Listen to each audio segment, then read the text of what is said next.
Good evening, everybody, and welcome to tonight's Monday night panel. We've got a host of people on the panel tonight, so let's bring Vic on and then we can start. Good evening, Chris. How are you? I'm good. How are you? I'm all right, thank you very much indeed. Very sunny in Devon, bit breezy, but it's lovely. I've got some SAS travel news for you tonight. Walsall and Cardiff now sold out. So no more spaces left on SAS travel for those two particular matches. Obviously, I think it's over 2,000 fans going to Walsall on Saturday and over 1,000 to Cardiff. New ground, of course, in terms of that stadium. We've been to Cardiff before many times, but for a lot of us, it'll be a first visit to the new ground. The first coach for Oldham is now full. That's on the 16th of August. They're running a reserve list to see if there's enough interest for a second. It departs West Swindon at 6 a.m. on the 16th of August because, of course, it's a 12:30 kickoff. That means it leaves the Nigel Eady County Ground at 6:30 a.m. That's an AM. Members £29, non-members £31. So that's the SAS travel news for you tonight. No spaces left for Walsall and for Cardiff. But we're all looking forward to Oldham and that early start, aren't we, Chris? Certainly are. We certainly are, yes, of course. I am not a morning person, so hey, just don't talk to me before 9 o'clock. That'll be fine. We've had a message through from Warsaw. Unfortunately, a young lad died with leukemia, an 11-year-old, and they're going to do a minute's applause on the 11th minute on Saturday. So they would like the Swindon fans to be aware and to join in. We have put it on the story on our Facebook page, so please go and have a look at that. But on the 11th minute, there will be a minute of applause for the young lad who was taken so early, and his dad and his younger brother will be at the game. So, yeah, very sad news, and of course, yes, I think we'd all like to take part in that. Very nice flowers behind you. That's of course for your birthday, and that's why you were missing last week. So many happy returns for your celebration of last weekend. Thank you very much. We're still going on now. I'm still celebrating. I'm going to make it worthwhile. So yes. Well, you might as well carry on for a year for the next one, mightn't you? Might as well keep going. So also, of course, we should say that there was a momentous footballing occasion last night. Well done to the Lionesses. Back-to-back European Championships. Incredible. Down to a penalty shootout. England win penalty shootout, shocker, in a final. Fabulous stuff. So well done to them. They're at Downing Street, I think, tonight. I don't know if there's any champagne left in the country for them, but I'm sure they're going to drink quite a bit. So many congratulations. And the impact it has on women's and girls football around the country will be immense, I'm sure. The women's won a friendly over the weekend, Swindon Town's women, didn't they? The academy lost, though, at Weymouth by 1-0. So there we are. And I've just had a message from Carol. Hi, Carol. Can you remind people travelling Saturday, the A419/7 is shut all weekend? News we love to hear. So thank you for reminding us about that, Carol. It's going to be a bit a longer journey than it necessarily would be to Walsall. Yes. So there we are. I think it's going to be the same for Crewe as well. I think that it's going to be closed at Birdlip on that weekend as well. So I think it's going to happen quite a few times over the next few months. So yes, I think we just need to be aware of that, and everybody travelling by car. Yes. So, a news that was in just before we come on air tonight was that Nandy Offable has signed for Barnet. So we'll be seeing him back at the county ground as well next season. Yeah, I think a lot of people would have been happy for him to return to the county ground. However, he took the decision not to sign a contract, so he's off to Barnet. We wish him well. Did a good job for us whilst he was here, but now no longer a Swindon player. He's a Barnet fair, as they say. So off you go, Namdi, and we'll see you again soon. Yeah. And last thing, say congratulations to Caroline for a wonderful Junior Reds party on Friday over at the Dome. 60 kids, had a whale of a time in the heat. It was absolutely roasting out on the AstroTurf in the Dome, but it was very, very good, and the kids loved it. If Yes, I they did. heard it's the best day of my life ever, once more. That might have been my grandson. And also for the academy lads, Kirk brought over some academy lads, and for Harrison, Redmond, and Joel for coming over and joining in with the kids as well. So, and the foundation staff were absolutely fantastic. Magnificent. So. Yeah. Okay, so should we get people on? Okay. Right, I'm going to go to the one. I've got them on here. So we've got Mr. Clement. Good evening. Good evening. Mr. Anthony. Evening. Mr. Mr. Hogan. And last but not least, we have Mr. Halls. There we go. Right, I will leave you guys, and I will see you later. Thanks very much indeed, Chris. Welcome all, gentlemen. We've got lots to discuss, so thank you all very much indeed for joining us. We should have sort of celebrate another footballing first over the weekend. We actually took the lead and we actually won at Eastleigh, which I think is a moment of history we should all congratulate ourselves on, because it's not been the best of times with Eastleigh over the last few years. But I would say, in terms of facilities, my goodness me, they're up there. A fabulous ground, and well done to them all there. I'm going to start with you, Mr. Bowden, because I think what I'm really intrigued about now is I heard Ian Holloway's interview with Halsey after the game, and he was saying he's glad it's all done now and he can get on with the real stuff. What's it like in a squad? You've finished pre-season friendlies, albeit there may be practice matches or what have you this week, but you finished all that. There's a week to go for the start of the season. What happens in that week? Well, it's just the sort of fine-tuning, really. As I spoke with Andrew at the game on Saturday, the main thing, these pre-season games, you need them, obviously. You can train as hard as you want, but you certainly need games to get fitness levels up and everybody get their minutes in. But certainly this week will be fine-tuning. Hopefully, if there were any little niggles from Saturday, Tabor and Big Harry Smith sort of looked like he caught his ankle in the first half, but thankfully carried on.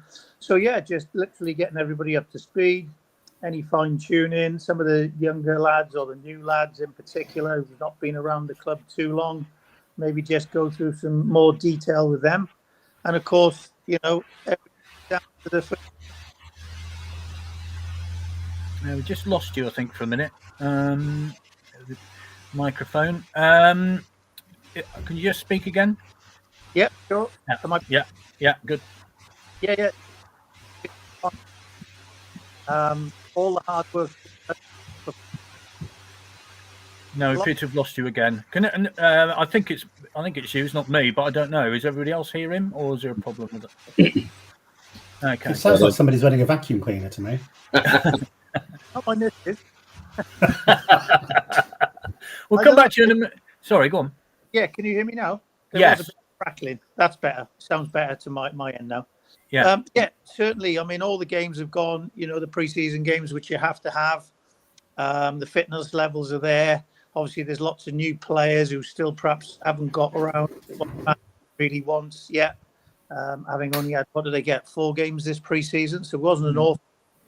But certainly, it'll just be fine-tuning and hoping everybody's fit and available come Friday to be selected for the bus on Saturday morning or Friday afternoon when they travel.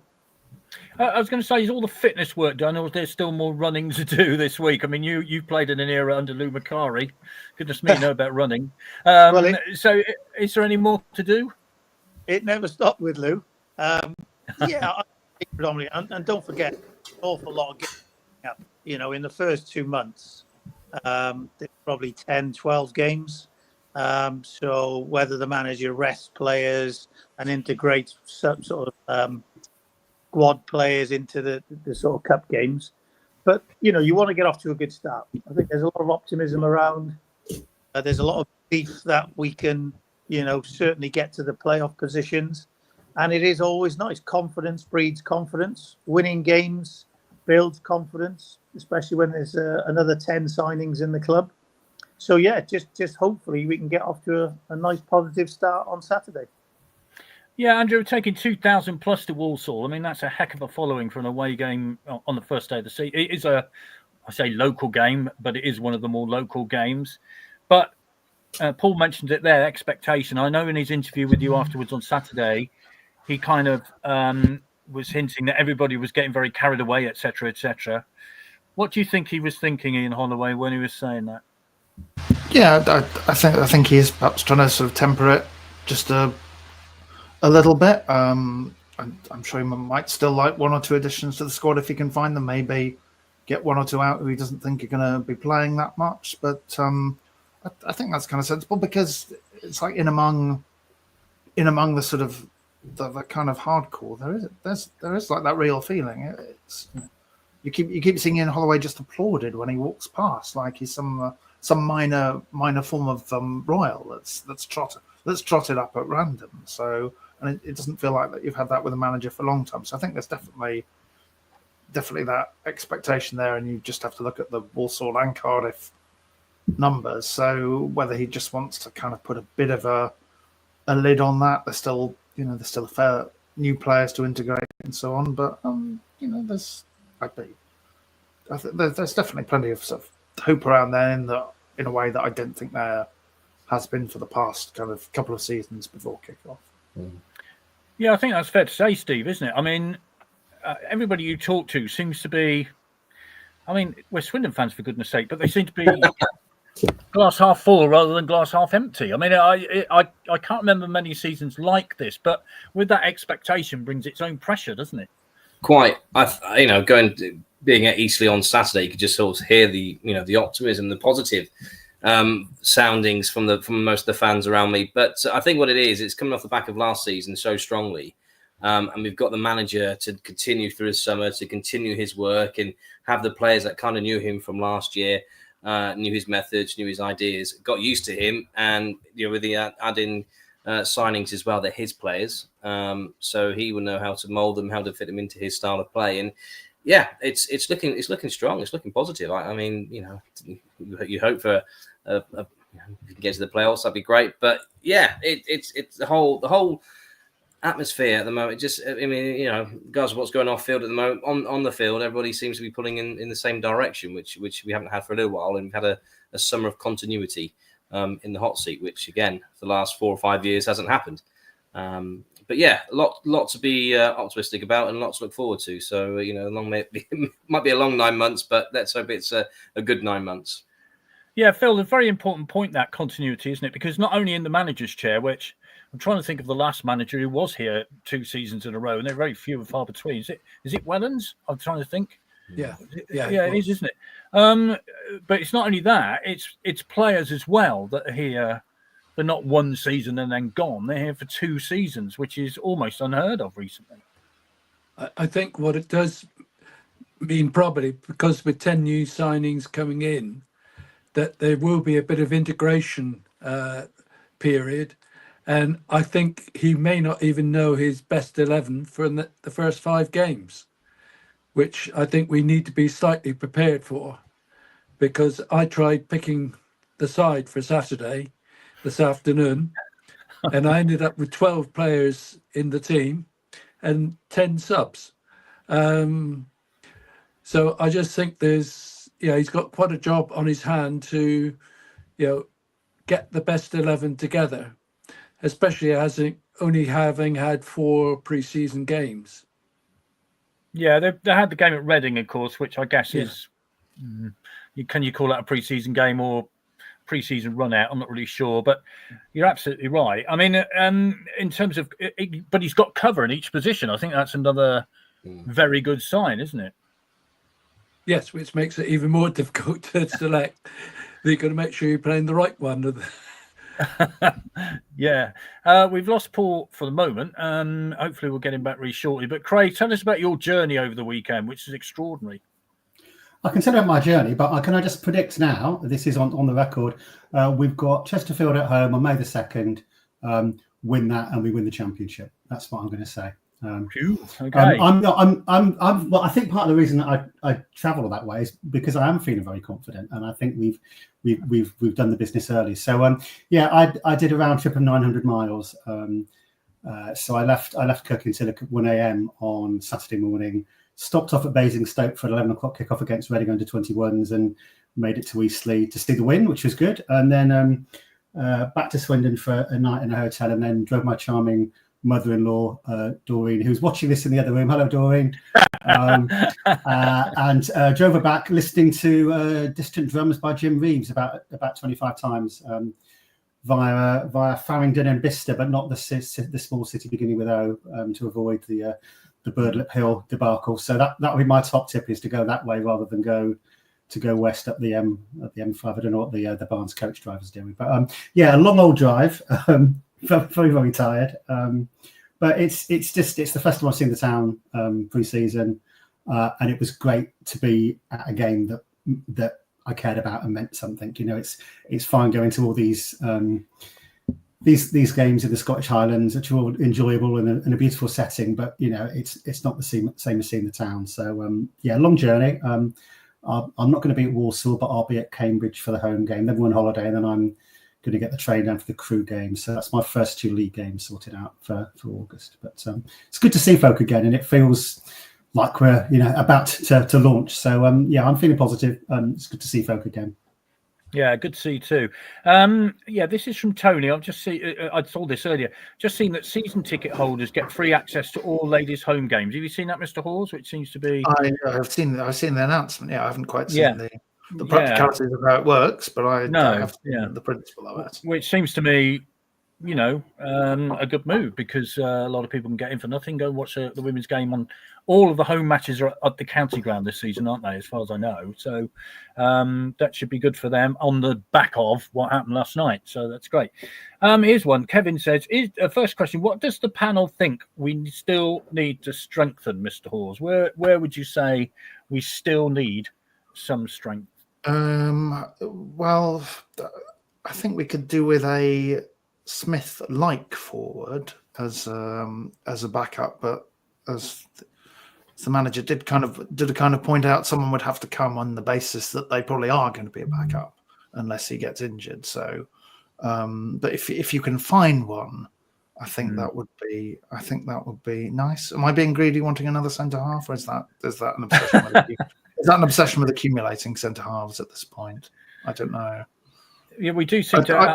I've lost count. I guess we're just maybe at the moment we're perhaps looking a bit at Ball and Clark as central defenders, and I think Ball and Clark a bit. Well, Clark certainly has been more central midfielder in his career. He's dropped back, so perhaps another one of those. But again, that also is partly because Minton's clearly going to go out on loan as well, I think. So yeah, I kind of got that from the interview you did with him. So where does that leave Will Wright? Where's he going to fit into this? I'm sure he'll be the mainstay at centre back. I think they've more tried Ball and Clark, haven't they? Because they've kind of basically had the sort of 2 formations in pre-season where they've had the sort of 3 at the back, and then they've had the sort of 2 central defenders and the one sitting just in front, who's usually been Ball or Clark, or it's been Dylan Mitchell a little bit. So I presume those will be our 2 kind of core formations for how we play. But I guess I wouldn't completely rule out Wright stepping into midfield a bit. But you would think for the height and the fact he's a natural centre back, he would be there most of the time. He didn't miss a league game last season. No, indeed not. And Wilson Brown, of course, who came on after 45 minutes, looked okay, looked neat and tidy. Yeah, no, he's apparently, although I'm not sure he's tested large, he is quite quick as well, which was one of sort of Freckleton's strengths on that left-hand side. So I wonder if there's a bit of kind of trying to keep the same formula there, if not necessarily the same player. Freckleton, who went off to St Mirren, I think last week, didn't he? So he moved nearly went anywhere last year. Yeah, and who's the other Swindon player who's gone up to St Mirren? Kabawali. Yeah, he's linking up with him again, isn't he? This is from John. Hi, John. Not normally this optimistic, but got to agree with Craig, except I think we will have won it by Chesterfield. Goodness me, what's going on? Strange. I don't know what's going on out there. Let's have a look. Oh yeah, evening all. See you at Walsall Saturday. Don't forget Swindon Supermarine versus Swindon Town Youngsters tomorrow night. It's £5 to get in. Support a local club and see some of the town's future stars. So there you are. If you've want a game tomorrow night, there you go. Get along to the Webswood Stadium. It's Swindon Supermarine versus Swindon Town Youngsters tomorrow night. So let's run through the bare facts on Saturday. Eastleigh 2, Swindon Town 3. Of course, they were 2-0 up Eastleigh on 30 minutes. The first a fabulous goal from our former player Tyrese Shade on 25. Then a penalty, Paul McCallum on 30. No question about the penalty. I think it was pretty solid. Then Swindon striking back. Darren Oldacre, 45 plus 1 minute. Then Harry Smith on 54. And Joe Snowden on 66. So a couple of debut goals sort of there for the town. The town lineup, Ripley, Mabete, Ball, Nichols, Clark, Smith, Tabor, Kilkenny, Snowden, Munro and Oldacre. The subs, Tom Wilson-Brown coming on for Ball on 45 minutes. Billy Bodin, I've heard that name before somewhere. Nichols, he came on for on 72. Drinnan came on for Tabor on 45. Kirkman on for Snowden on 72, and Amin on for Munro on the 72. Who caught your eye, Steve, on Saturday? Who caught my eye on Saturday? I think Snowden with the goal was well taken. He was played well there. The chappie was who else? Finley Munro. I thought he did all right when he was on. I just thought the whole team. Eastleigh's always a good opposition. They always give you a good game, as we remember from last season when they beat us on that occasion. But no, certainly the first half, sort of flashed a little bit. But I was down at the concourse at half time. One of the Eastleigh fans came up to me and said, your play seems to be going through your 44 at the moment. So, Oldacre, and that free kick was well taken as well. So he for me, was kind of the standout player on that Saturday. He was linking up quite well. So, no, if and he's got a sort of a decent reputation. So hopefully he can kick on again this season for us. But no, for me, if a way home fan is saying that, then he must be doing something right. But no, I think Holloway has got them playing in a good style at the moment. But Oldacre for me, when he did that free kick, that's quite impressive. Harry Smith, you're going to get from him. He was winning every header at the back when he had to drop back towards the end of the game with the not sending off, asked to leave the field situation. But yeah, they're just all doing a job, which is great. And there is some sort of optimism. I'm positive. I'm feeling okay about this year. So yeah, but Oldacre for me was the standout. Do you know what? You can feel as positive as you like at this point of the season because it's fine. Nothing's going to change. So, Craig, what caught your eye on Saturday? Glad to have Paul and Phil back again, so we'll get to them in a minute. But what caught your eye on Saturday, Craig? Well, I think Paul Bowden's son. I think Billy. It was nice to see Billy play for us again, and he looked surprisingly fit. Bearing in mind, I guess he's not had the kind of pre-season that other players might have had. I don't know, but Paul might be able to say something about that. But that was lovely. I don't know, and he looked on it, and bringing a lot of experience to that kind of top upper midfield and up front.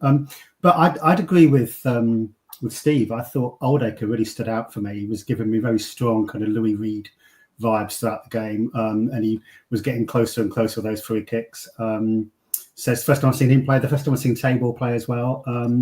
Tireless running, raw around the edges. But I think we've got quite a player there, and I think hopefully he gets an early goal and he keeps his place in the team. But I guess it's just going back to Phil's point about what's our starting 11 going to look like. I mean, that's the big question for me.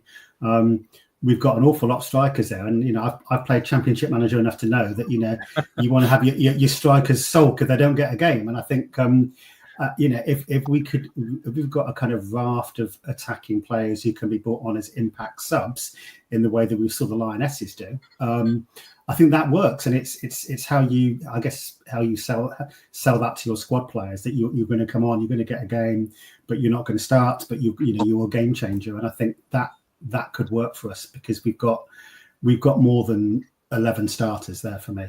I've got no idea what that starting 11 is going to look like. But Oldacre and Tabor and Billy, it was good to see them. Those players stood out for me on Saturday. Yeah, it's interesting because Holloway did that a lot last season. He sort of brought on his finishers, didn't he? And to great effect. Paul, we got Billy being back. I mean, first of all, how is it to commentate on your son, and how critical can you be whilst he's playing? Well, yeah, it's an interesting one. I mean, having coached him as well through the academy back in the late 80s, 90s. Sorry, 90s, not late 80s. He wasn't even born. Going back too far there. Maybe he's older than I think. But no, I've always perhaps been a little bit harsher to him because he's my own son, and I've got high expectations and he's got high expectations. But yeah, obviously you can perhaps, I wouldn't treat him more favourably, but maybe I treated him a little bit harsh, a bit more harsh than the other players. But listen, he's been a great lad. He's a lovely son. He's got 2 children now. So in terms of family, it's great to have him back around and not travelling up and down motorways to see him. But he's still got a lot to offer. There's no doubt in my eyes. He's so when Ian Holloway contacted him just a week after the season finished, he was absolutely delighted. And to get him and his family back down here took a little bit longer because Burton weren't playing games as well as he'd have liked. But that's football. He was under contract there. So he went back there, did a bit of pre-season. So he's a little bit behind, maybe a week or two.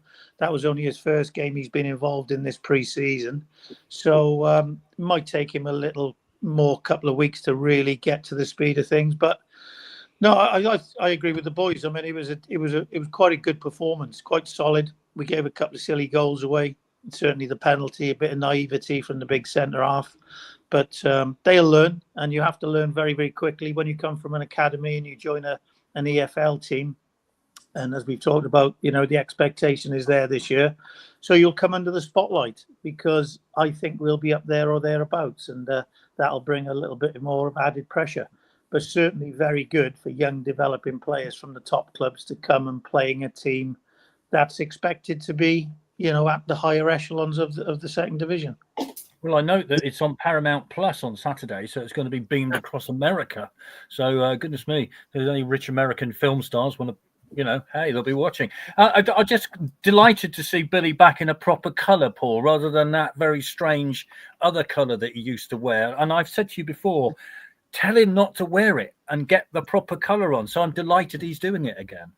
Yeah, I mean, listen, he's got to go and earn a living and pay his mortgage and look after his children. So it happened to be some close rivals. But as he's come out and said openly himself, he never wanted to leave. And he's extremely delighted to be back and wearing the same number that he wore when he was a first-year pro, number 31. So that adds a little bit of nostalgia. And hopefully, he and the team, obviously the team more importantly initially, get off to a good start and to play in a confident team, a goal-scoring team. I think Billy will certainly add to that. Well, we're looking forward to the kickoff on Saturday.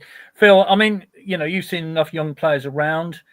There are 1 or 2 coming through, aren't there? What do you think about the way Holloway's integrating younger players in with the more experienced? I think they're going to have a harder task this year to get into the team because he's got so many experienced pros. And that concerns me to a certain extent with their development. But the player I was going to mention after Saturday was an older player, was Tom Nichols. I thought he was excellent. And he looked as though he was going to carry on where he left off last season. And, it was great to see him, buzzing around there. And Odaker, he just reminds me of a slightly more mobile offer-ball. Well, it's interesting. I mean, it was a great free kick, wasn't it? I mean, the keeper, I've seen it several times. The keeper just no chance. Over the wall, back of the net. Thanks very much indeed. We've got lots of questions coming in. I think we need some pace in the front line, says Nick. We'll get to that in a minute. An absolute boss in the middle of the park, says Dale. Someone with class on the ball and strength. We need some pace added to the forward line. Done that one. Has the Scott Sinclair situation died off? Asked Sean, and I think that was nailed on the head on Saturday, wasn't it, Andrew? Yeah. There's no kind of offer forthcoming for him. I think he's been kind of trading there partly to just sort of keep ticking over while he looks for a new club as well. But yeah, that's not going to happen. So with your hat on as a commentator and literally, obviously, where are you with the starting lineup? Because we're all sat there Saturday trying to think what is going to be the starting lineup. Well, I would only predict 4 of them, I think, with any confidence at this point, which is Ripley, Smith, Wright, and I think because McGregor's clearly not fit and Subberwally's been sold Snowden, and then after that it could be anyone. Maybe Oldacre after his performance after that, but there are so many of those forward options available and kind of central midfield options available that you just don't exactly know whether there will be a lot of kind of rotation to deal with specific, strategies or specific weaknesses the manager thinks he's got in the opposition.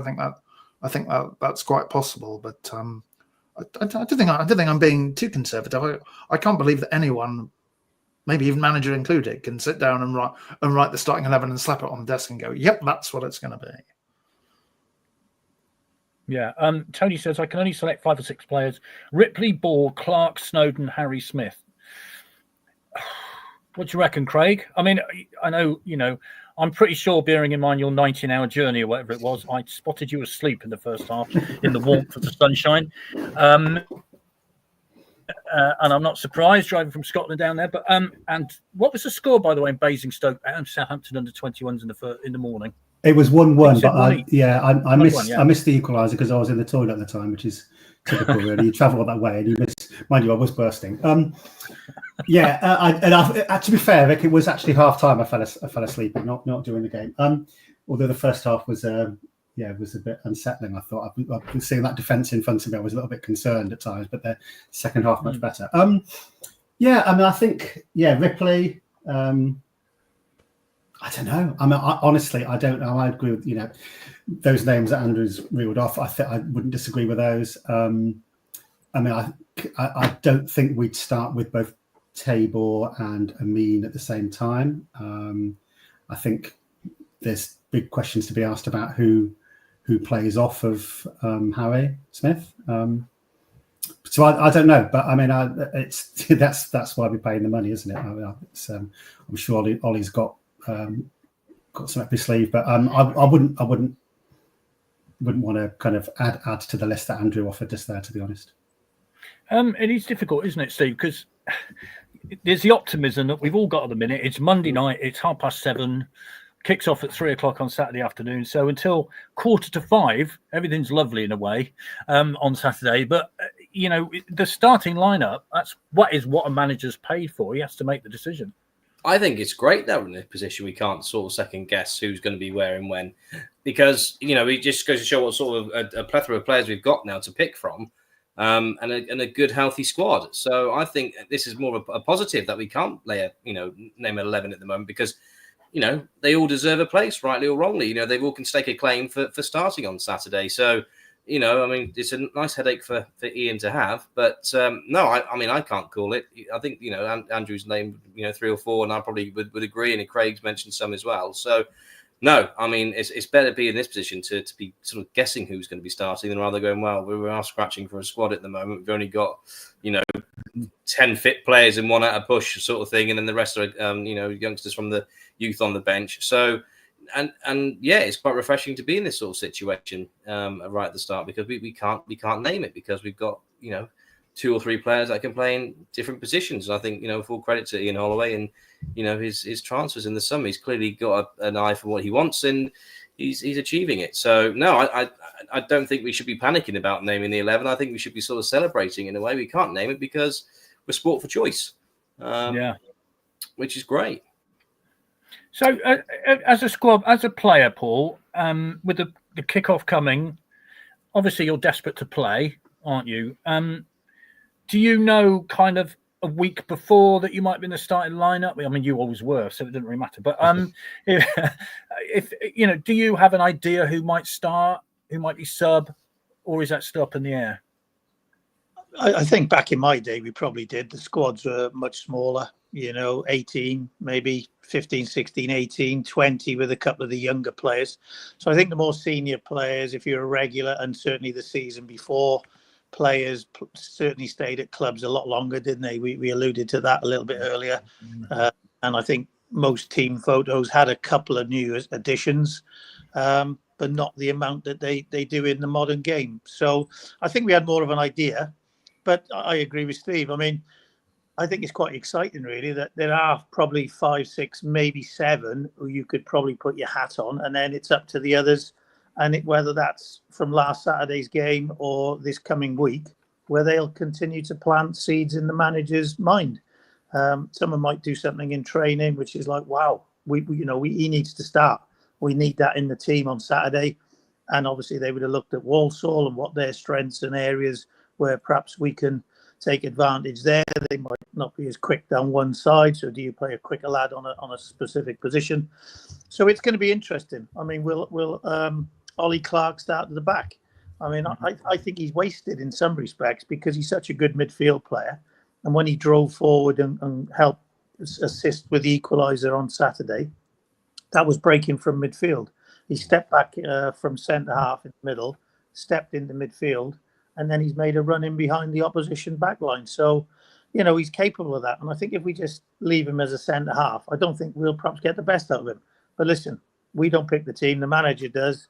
He knows where he's best required for the team to have success. And obviously he sees him day in, day out. Yeah, absolutely. And, you've been a manager, so you've been on the other side of the fence and you know how difficult it is to pick a team and players who are in the team. So there's always that, of course they want to play, don't they? Of course. Every player will be hoping, and if they've all played equal minutes pretty much up until Saturday, where a lot of them played 75, 60, 75, then they're the ones who will think, I'm in. But then the manager's quite likely to spring, a surprise. But yeah, as all players, you've done a real hard couple of weeks training, you've got into the games and you want to be in that lineup. There's no doubt, 22, 23 players will genuinely want to be part of that starting 11. But the manager's got so much choice and he's got players who can change games if the opposition get tired. Will he look to do that as he did that last year on a number of occasions, make 2, 3 substitutions at a time and change the course of the game? And he was very successful at that. So will he go along the same lines again this year? Now he's got perhaps more of a squad that he's built himself. Maybe he'll trust the players a little bit more, or will he stick with what he did, which was very successful last year? Yeah, it certainly was. As you know, as a defender, tired legs, and then you've got all these fast-paced forwards coming on. It's not much fun, is it? It kind of. Let's have a look. Drinan, he wanted so badly, he will start, I'm sure, says Adrian. I mean, he looked up for it on Saturday, didn't he? Hi, Greg. I was at Weymouth on Saturday, missing the first few games due to holiday, back for the Barnet game. Nice to have the majority of the squad nailed down before October this year. Inject some confidence. Come on, you Reds. It's a team of 22. It's a long season, which is a very fair point.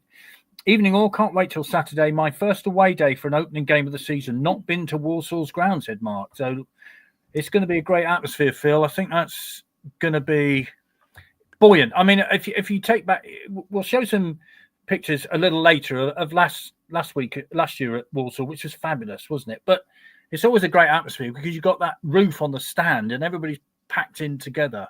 Should be a great atmosphere. Yes, and I think being the first game of the season and our set twos with Walsall last season, them having thumped us at the county ground and us starting their bad run later in the season, that there's going to be a little bit of edge in the game, and the Swindon fans are full of optimism, so they're going to be in good voice from the word go, and we just need the team to not give away an early go, get in there and put the pressure on Walsall. Yeah, I remember a lot of chips flying through the air last season when they scored, when we got the goal, which was the winning goal, of course. Fabulous atmosphere. Let's have a look at some of the comments. Where are we? I'm just trying to find one. Who's getting the first card, Flint or Smith? Now, I'm going to ask everybody else in a minute because, let's be honest, we're all looking forward to that, aren't we? My goodness me. Now, one thing I've got to ask you about, Andrew, is the away kit. Dave says, do we actually have an away kit for Saturday, or are we playing in skins? Sean says skins on Saturday. We know the colours apparently, but still no sign of it. What news do you know of an away kit? Is it imminent? I've heard rumor it exists. I'm not trying to go much further than that. I think there's meant to be some kind of launch this week, but it could be quite late. But there's not a massive amount of clarity as to what's happening, other than presumably there will be one. Otherwise, the club shop will presumably be loading up on paint to paint the numbers on the back of the players in that case. It would be great. It's a bit like park football. We'll play in skins, you play in red. That'd be really funny. Right, let's go to the Smith versus Flint thing then, Andrew. I mean, cool, blimey. We'll talk about the sending off, not sending off in a minute. But if ever you wanted a battle for the first day of the season, that is it, isn't it? That's you feel like Flint's the one, just about the only defender who sort of matches him for size and bulk. So yeah, that's going to be a lot of fun, I would think. But if Smith, as you would hope, keeps him kind of in check and sort of neutralizes the impact he can have, then that's probably a big win for Swindon to start with. I think. I like to think it'll be Flint who'll get riled up and get the yellow first, but we'll see. If there's not at least one direct stare down and pointing between them, I should be very disappointed. I wonder who will mark who at corners. I can't imagine. Can you, Craig? Are you looking forward to it? Because it's one of those sort of I don't know, tasty encounters, isn't it? Yeah, I'm gutted. I'm going to be missing that one. I'm going to be at Girvan versus Knightswood on the Ayrshire coast. So I will be keeping very much an eye on that game. I thought Flinty, that's going to be. I always, he kind of didn't do himself any favours in his comments when he left to join the team down the M4, and that's a shame because I had a lot of time for him. He was a great player for us, a real character, and I think that's the first thing I thought when they signed him. I thought that's going to be a fantastic opening day. Many happy trips to the Best Scot over the years, and I just think back to that game right at the end of the season a few years ago, and I remember as we joined, I was on one of the sports club coaches. I was on about coach 9, I think, and as on that kind of spiral as you join the M5 to go north, I remember looking back and just seeing coach after coach after coach, and we just filled the ground for them, and I think it's going to be if we're taking 2,000, it's going to be an amazing atmosphere. And I'm getting the goosebumps, so I'm really I'm disappointed I'm going to miss it, but just give them a cheer for me because I think it's going to be it's not going to decide the season, but I think that given the spectacular way in which Walsall bottled it last season, I think having a few mind games might not be a bad thing because I think they'll be terrified of blowing up like they did last time. So I'm going to go for a 3-3 draw. Wow. Okay. Entertaining. Yeah, we had the whole one side plus behind one goal as well for that 3,000. It was extraordinary. Steve, I mean, it's a bit like Tyson Fury against Joshua's age, isn't it? It's one of those contests, isn't it?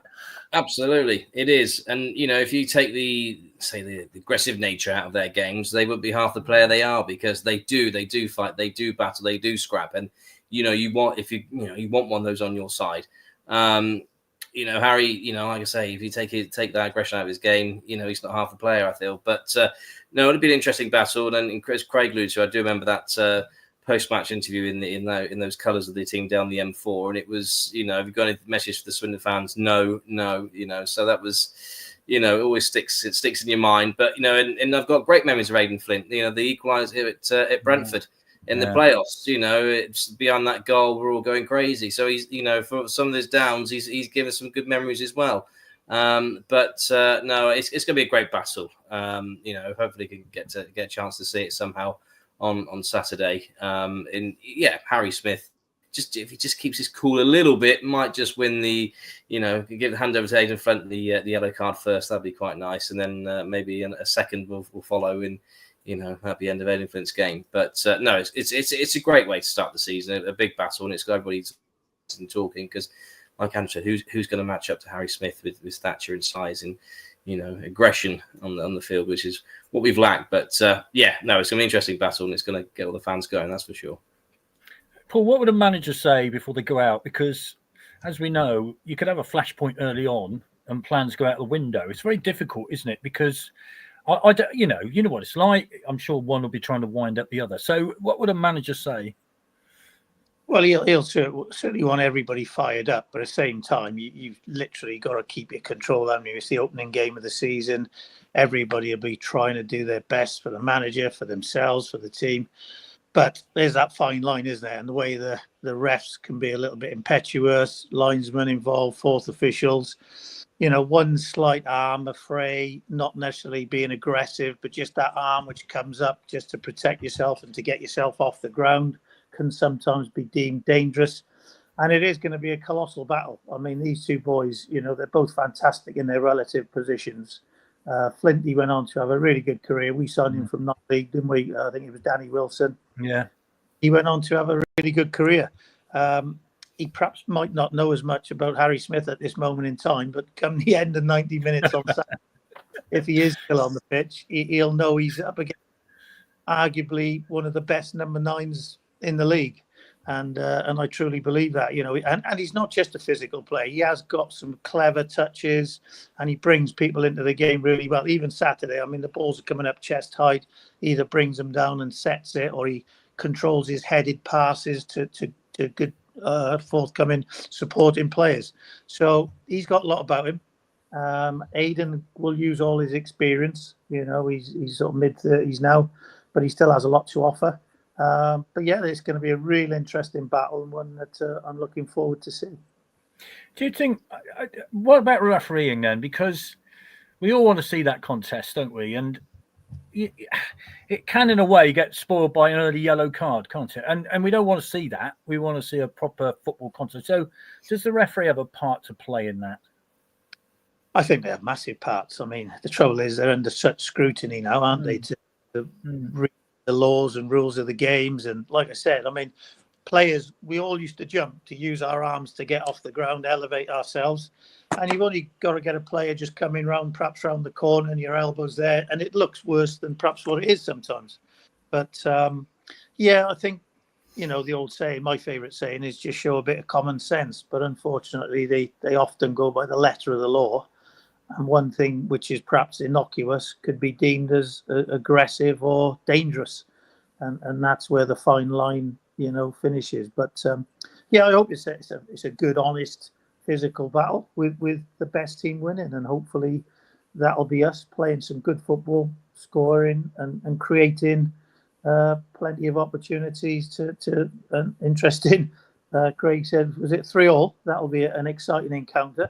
But I think it's interesting to have an away game, because I preferred an away game on the opening day, because you can just find your feet a little bit. The pressure will definitely be on them to get off to a home winning start, where perhaps the pressure's not quite on as much to go and get that nice first away win of the season.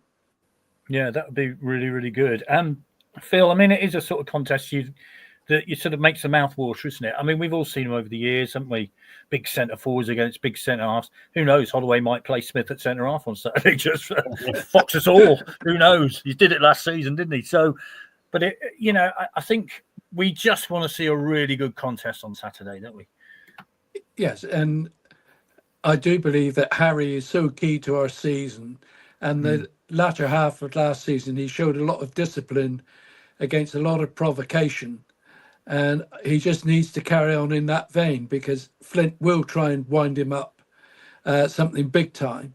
And I think Harry needs to show his strength by just not, falling into the traps that Flint will show him. And, let Flint be the one to get the booking, and Harry be the one to laugh when he's put the ball in the Walsall net.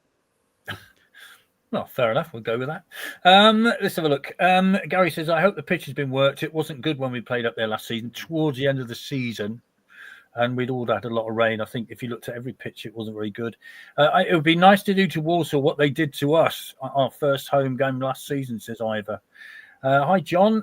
We shouldn't put too much pressure on the team from the first game. In the Macquarie Championship winning season in 85, we only got 3 wins in the first 11 league and cup games and still won the league with a record points total. No need to panic if the result doesn't go our way, although I'm pretty confident we can at least get a point, if not all 3 up there. And if I remember rightly, we had to beat Torquay on a Friday night, not to go bottom of the 4th division.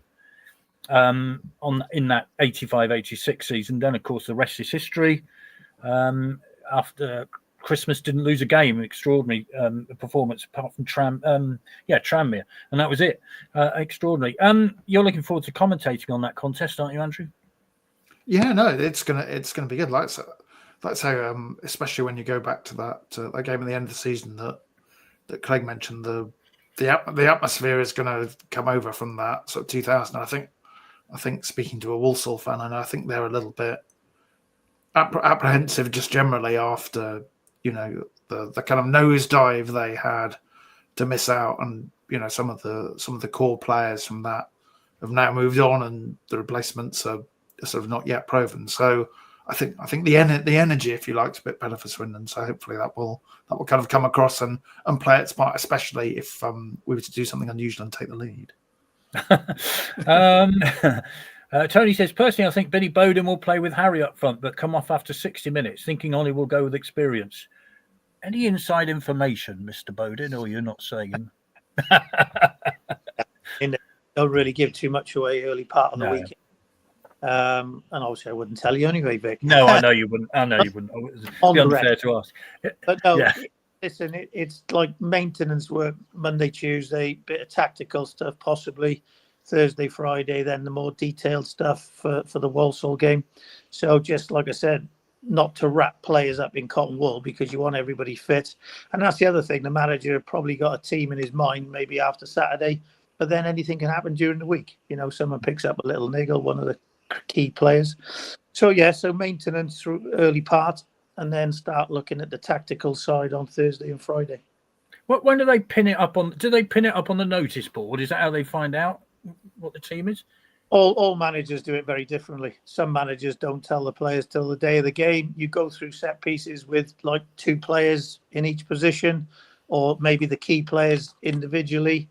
But yeah, you can leave it a little bit open and a little bit vague. But I think you'll get the gist. By Friday, I think the team will probably know.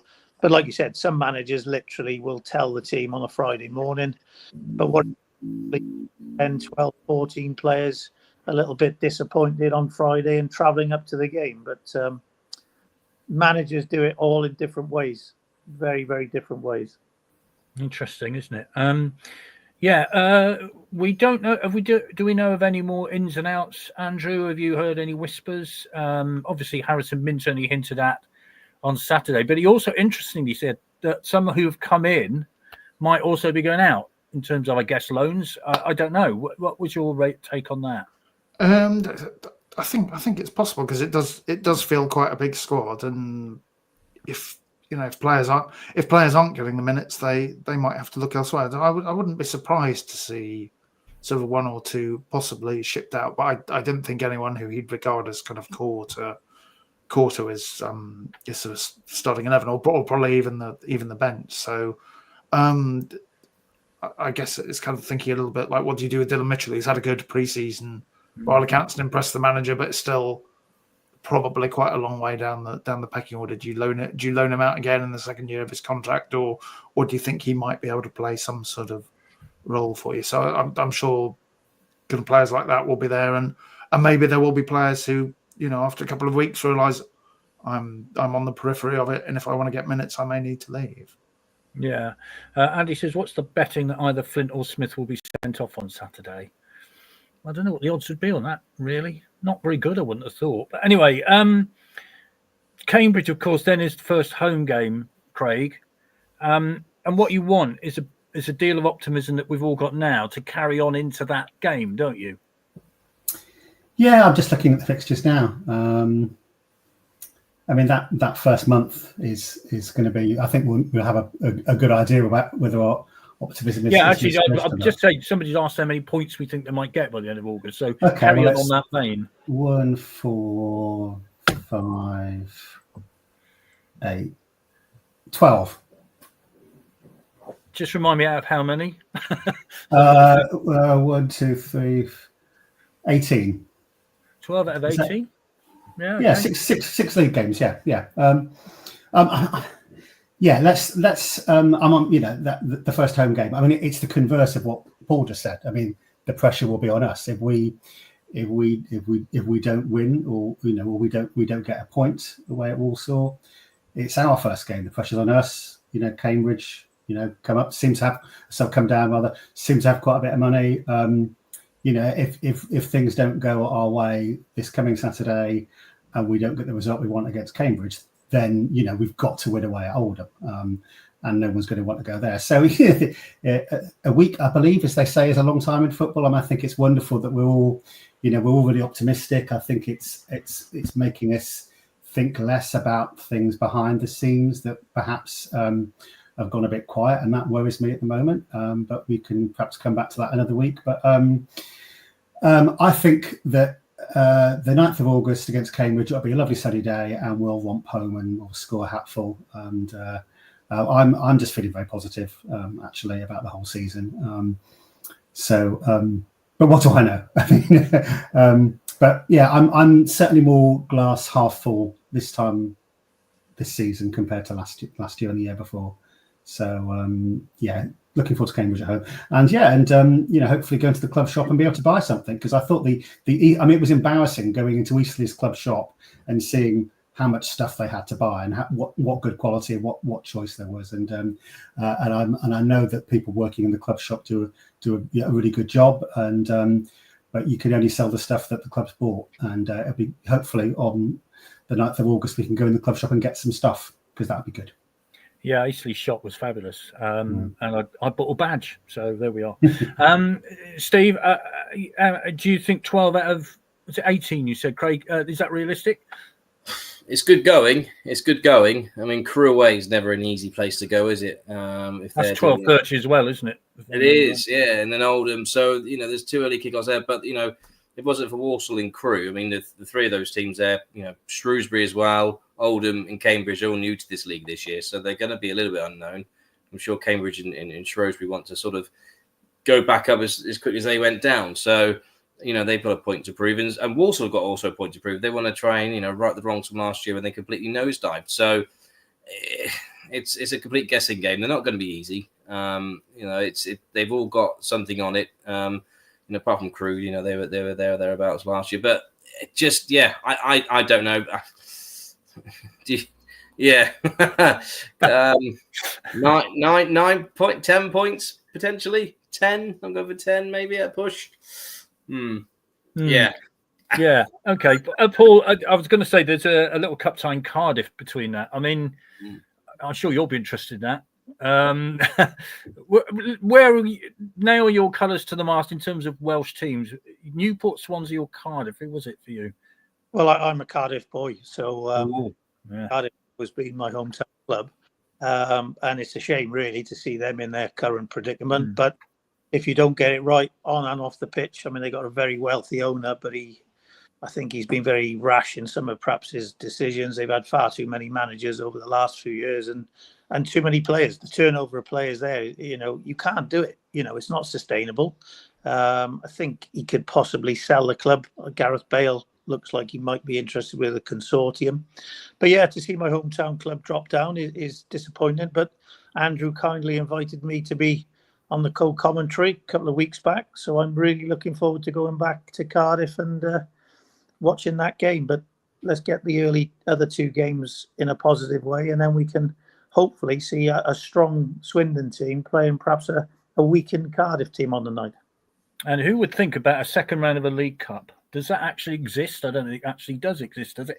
And in terms of how many points by the end, does it matter, Paul, how many points you've got by the end of August? I mean, what is the psychology there? No, you touched on the Lou Macari big promotion in the 85. Listen, it always gives confidence. Winning games breeds confidence. So it's nice to get off to a good start. But you don't win the league in August, that's for sure. But what you can do is build momentum through the season.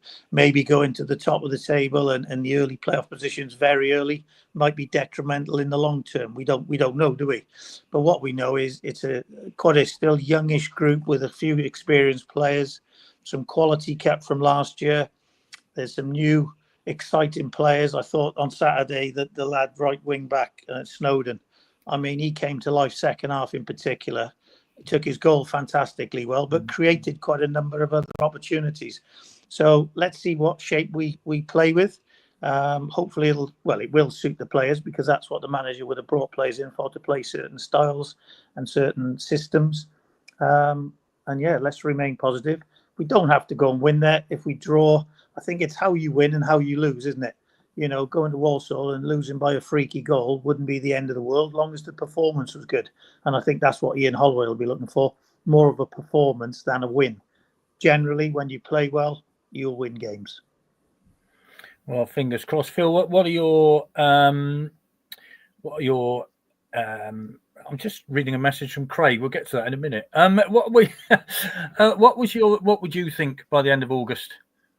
10 points is the sort of target I'd like to see, because it would mean we will be up there, within striking range of the top 7. And it means fans won't be on the back of the team, so they'll begin to think, yes, we can do it, and to just be able to get their act together, ready to really drive on in the early winter. And I think it is important to give the fans some hope, so it's not, oh dear, this is another mess up season. So we need to get points on the board and ready to go for it. And the player I should be intrigued about is Tabor. I watched him Saturday, and the movement he made was amazing.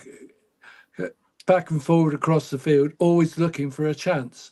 And I'm just going to be intrigued to see whether maybe at Cardiff he gets a chance and sees what he can do.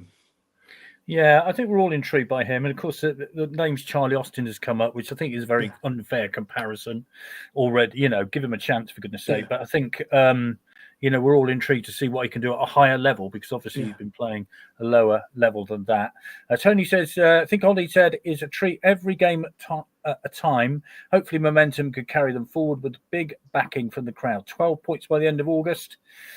I bet you're looking forward to a good season, aren't you, Andrew? I mean, of all the years you've been doing this, how many years have you spent in this horrible League Two?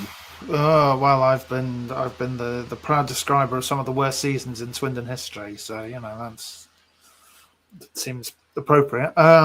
Goodness me, what's this, like 5? It must be like 6 or 7. It's Barrow and Accrington are all too familiar friends at this point. But I think there has to be a sense of hope that things on the pitch at least have kind of bottomed out at this point. We've got in some signings who look encouraging, and we've got them in early. It's quite interesting to watch other teams kind of scrambling around in the transfer market largely and topping off their squads at this point, and suddenly bringing in experienced players who've been sitting in that kind of PFA trial 11 and suddenly think, oh, crikey, we beat someone in which we haven't kind of really done. So it feels like there's some continuity. There's some planning to it. There's some there's some quality in the squad, and if you've got a bit of quality and organisation in this division and a bit of luck and a bit of energy behind it, then hopefully there is a good season to finally sort of get the ship moving in the right direction. Yeah, the great irony, of course, was the cruel irony was the COVID season in League One, which I don't know. Do we count that as a season? It's just one of those horrible memories for you, I know, because apart from Rob Hartley, you had nobody with you, and it was a very strange experience. I guess it did exist, but I'm not sure you could describe it as football as we know it. No, your fault then, Andrew. In fact, we've been in League Two for so long, says Tony. There we are. Craig, what was your message about? I thought it was a private back chat message, but I'm just reaching out to Paul actually. Many years ago, I lived in Cardiff.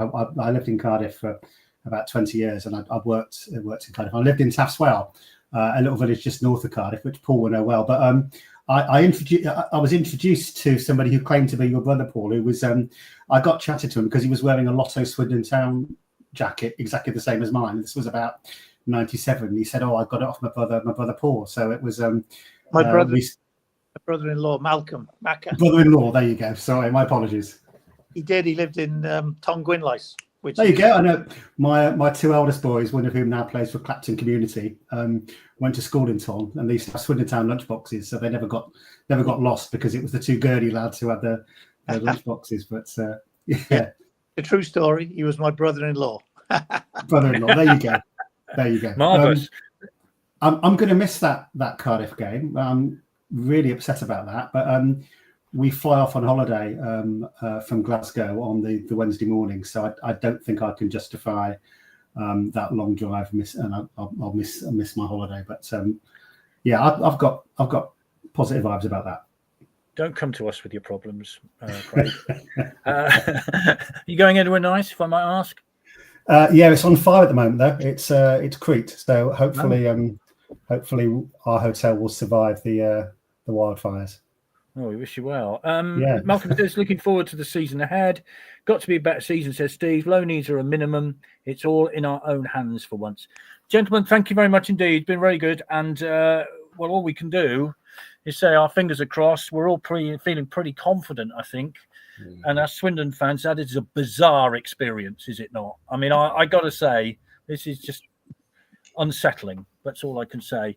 Thank you all very much indeed. Chris, hello to you. Hello. Thank you very much, guys. I'm sorry I missed Cheers. part of that. We have a bit of a problem here, but yeah, so I missed a bit of it, but I got you back on, Paul and Tim, Phil, so we're all right. So brilliant. Okay. Thank you very much. Phil. Vic and I will be back next week. Well, Phil might be, you never know. You're very welcome to review the Warsaw game and preview the Cambridge game. So we will see you all then. Have a good week and see you soon. Bye.